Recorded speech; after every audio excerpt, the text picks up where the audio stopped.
Do you want to start your own tech company? Do you want to start something that will make a difference in the world? Do you want to make your company and build it to $1 billion company as well? Check this video out. We have someone who's so good at what she does, who's so good about tech and innovation. So check this video out.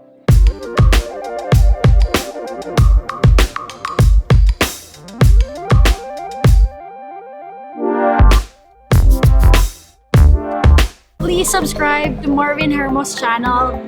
Smash that bell. Smash that bell. Saan ba? Dito? Dun. Saan? Enjoy the video, guys. Hi guys, we're with Hera. Hi. Yeah. She's a, can I say you're a founder of a tech company? Yeah.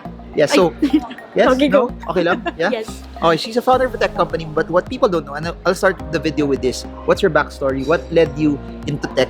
What led you into this world of venture capitalists, seed investing, and everything else in between? How? Okay. What my background is totally different from what from what I'm doing right now. I am an accountant by profession. So as soon as I graduated from college, I got married actually. Then we got a bit separated. I was in this very weird phase, and that's how I ended being a broker. So I became a licensed broker, ended up transitioning to corporate, to different real estate companies. But in between, I've always been kind of a nerd. So I like to learn about new stuff, about e-commerce. I'm very fascinated with e-commerce, in fact, with its scalability and how it could really make people's businesses grow and how it could enable small and medium enterprises. But I'm also fascinated about helping people put money in their table. As a single mom, so I've been raising a 10-year-old kid. I mean, I've been raising her alone for 9 years. I've always been inspired seeing other moms' journeys, and I know that it's always a challenging one. I see them looking for very creative ways to earn extra income aside from their day jobs, and that's how I ended up being passionate about finding a way to kind of digitize that behavior. So yeah, So how do people go from their background na walang idea about finance, tech, or anything that they want to start into someone who can get to jump into it? What's the first step of? Because when people think about tech, I need to be either good in coding, I need to have a lot of ideas in terms of how to make apps. So for people who want to start something and want to build like what you want to have $1 billion company. Why not? Okay, so magdilang anghel ka. so for people like that want to build $1 billion companies or who have a very very big dream and want to get into this, because I really believe, and I've been saying this in a lot of my videos, this is the future. Whoever owns this, whoever creates apps, layers on top of this, either they create content or they sell something off of this, they'll make a lot of money. So what's the first step? So parang I don't know, Tech 101 for Filipinos who don't know anything about this. I feel like innovation is fascinating in the sense that currently we're at the cusp. We're in a bit of an inflection point. We're actually riding on the wave of the fourth industrial revolution. Sobrang all of the current industries that have been existing for decades are currently getting obsolete, and then you see new ones coming in. It's sharing economy. Like before, you have to hail a cab on the streets. Now you just need a Grab app on your phone.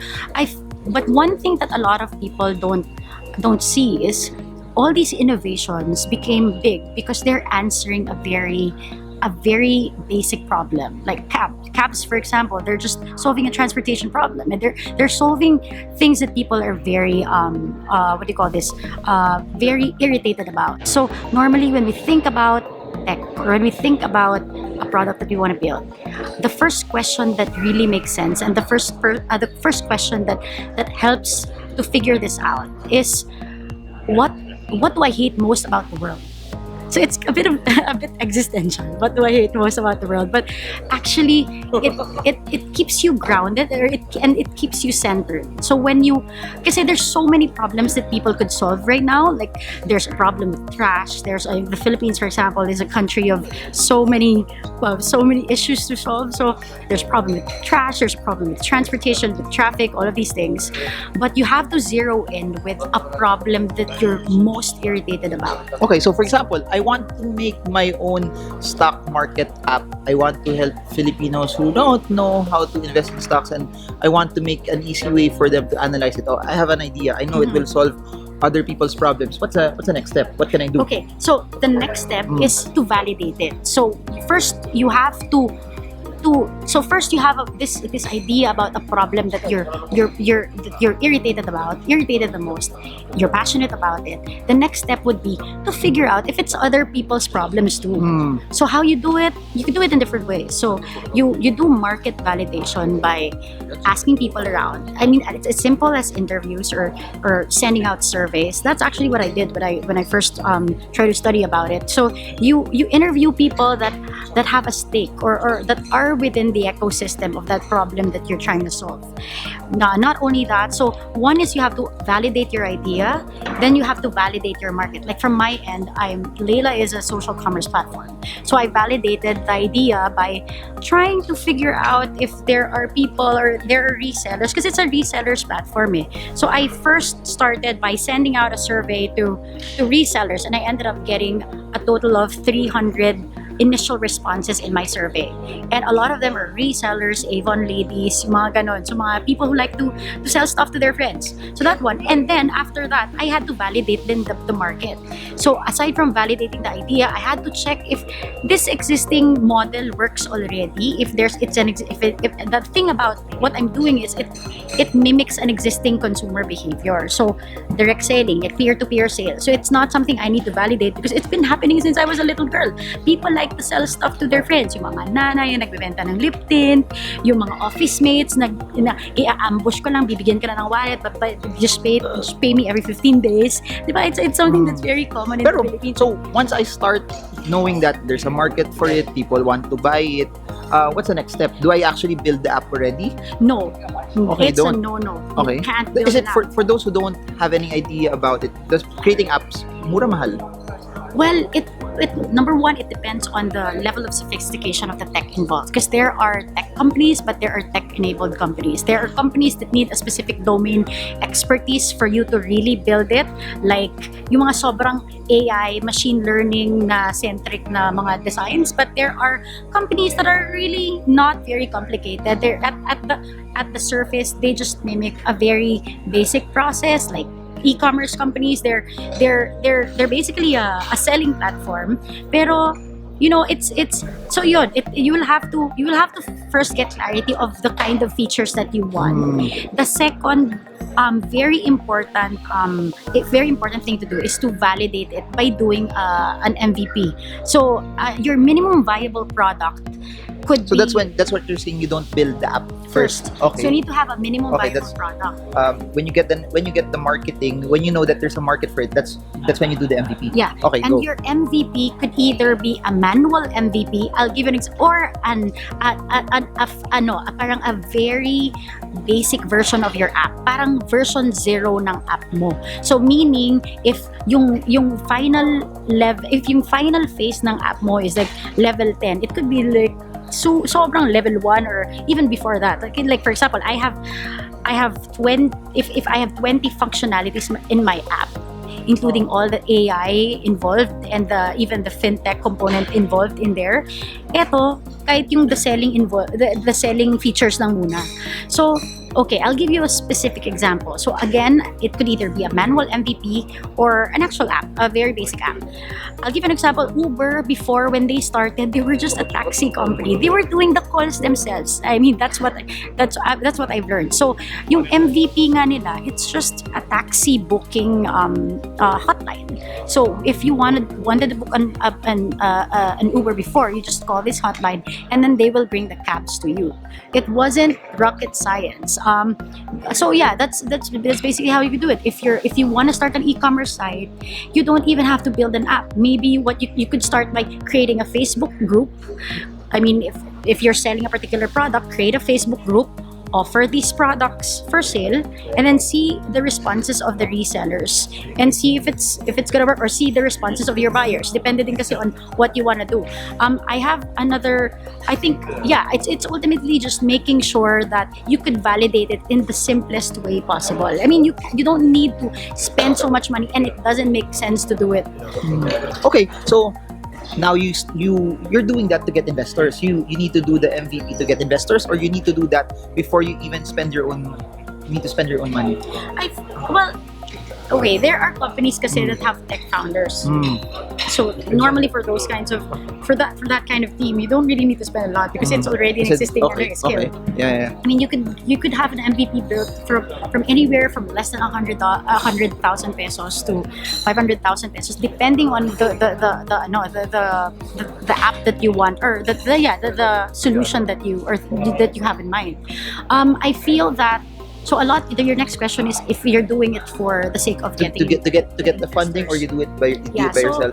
Yeah. So normally funding naman is something that just follows depending on the promise of your idea and the solution that you have. So an MVP is very important because it allows you to gather data about your product. So it's another way of figuring out of proving that this is something that the world needs, parang ganon. So the moment that ako naman, my belief is, and this is my belief, different startup founders have different ways of looking at things, and I feel like as a founder, given that my background, well, I'm an accountant by profession, but I've always been fascinated with sales.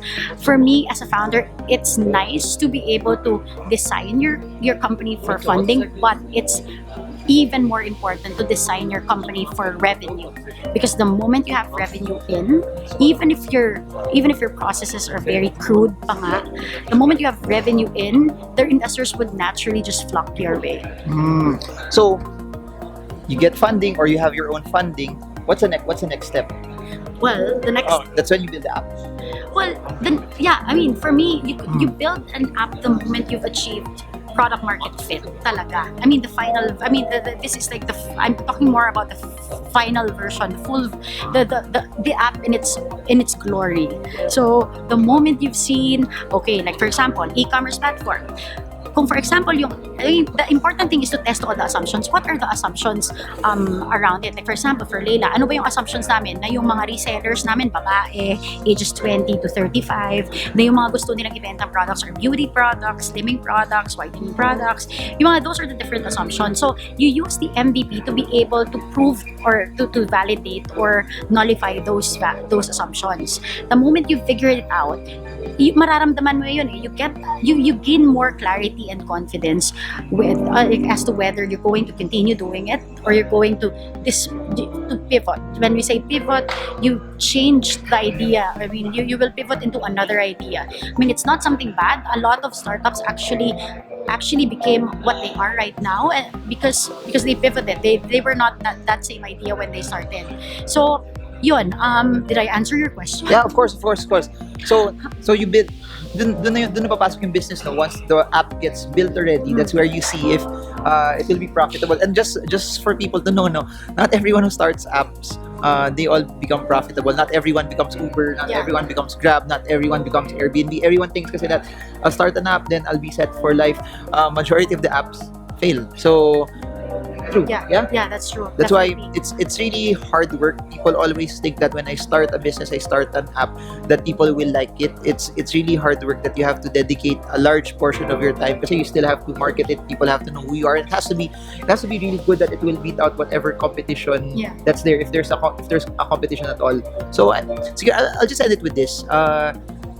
For people who want to start apps, for people who want to get into the tech space but they don't have they have a great idea but they don't have money, what do you suggest? And they have a day job, they of course want to meet their needs, they have a family to feed.